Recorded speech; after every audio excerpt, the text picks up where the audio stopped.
सुन ले बेटा पाकिस्तान, बाप है तेरा हिंदुस्तान। नागपूरच्या खापरखेडा येथील तिरंगा यात्रेत फडणवीसांचं वक्तव्य।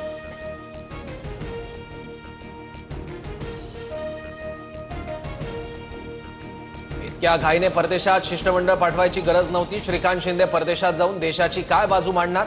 खासदार संजय राऊतांचा निशाणा।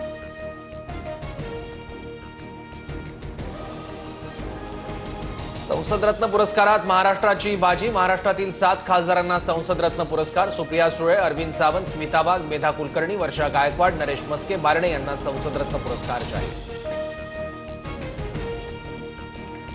यूट्यूबर ज्योती मल्होत्राचं चीनी कनेक्शनही तपासात समोर। पाकिस्तान नंतर चीनमध्ये गेली होती ज्योती मल्होत्रा। चीनी अधिकाऱ्यांची भेट घेतल्यानंतर ज्योती मल्होत्रा तपास यंत्रणांच्या रडारवर।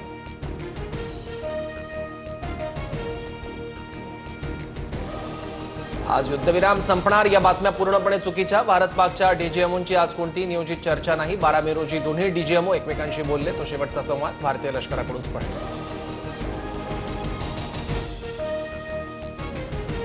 भारतीय अंतराळ संशोधन संस्था इस्रोची 101वी मोहीम यशस्वी। तिसऱ्या टप्प्याच्या वेळी पीएसएलव्ही C61 रॉकेटमध्ये तांत्रिक बिघाड।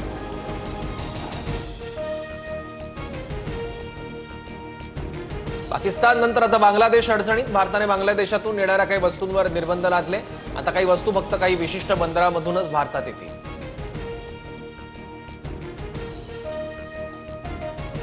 बदला नहीं न्याय किया, भारतीय लष्कराकडून नवा व्हिडिओ प्रसारित। ऑपरेशन सिंदूर दरम्यानच्या भारतीय लष्कराच्या कारवाईचा व्हिडिओ जारी।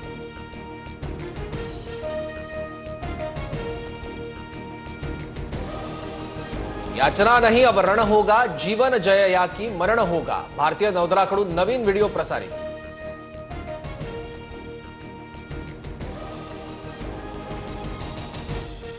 पाकिस्तानकडून आता जगासमोर खोटं बोलण्याची तयारी। पाक आपली बाजू मांडण्यासाठी जागतिक मंचावर शिष्टमंडळ पाठवणार।